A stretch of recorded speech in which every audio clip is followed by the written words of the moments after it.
6100 teacher పోస్టులతో AP సర్కార్ DSC notification release చేసింది. దీనిపై షర్మిల ఘాటుగా రియాక్ట్ అయ్యారు.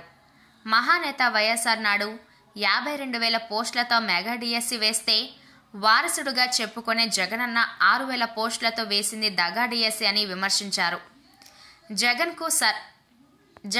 జగన్ సర్కార్కు సంబంధించిన ప్రతి విషయాన్ని టార్గెట్ చేస్తున్న షర్మిల ఇప్పుడు అన్నకు 9 ప్రశ్నలు సంధించారు. ప్రశ్నిస్తే వ్యక్తిగత విమర్శలు చేసే వైసీపీ వాళ్ళను మోసే సోషల్ మీడియాకు ఒక సవాల్ అంటూ షర్మిల 9 ప్రశ్నలు సంధించారు.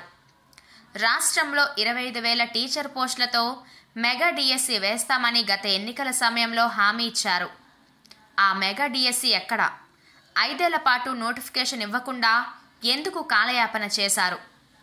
ఎన్నికలకు 1.5 నెలల ముందు 6,000 పోస్టులు భర్తీ చేయడంలో ఆంతర్యం ఏంటి?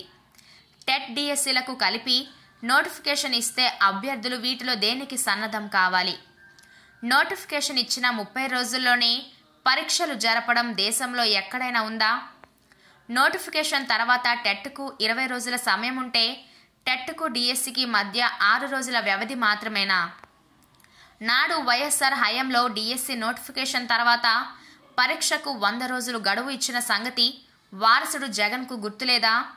ఇచ్చిన సిలబస్ ప్రకారం ఒక్కో అభ్యర్థి 150 పుస్తకాలు చదవాలని మీకు తెలియదా?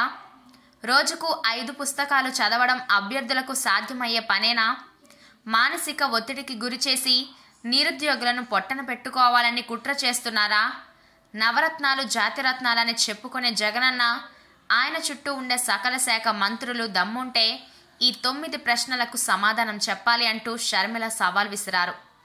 మరి వైసీపీ నుంచి ఎలాంటి రియాక్షన్ వస్తుందన్నది ఆసక్తికరంగా మారింది.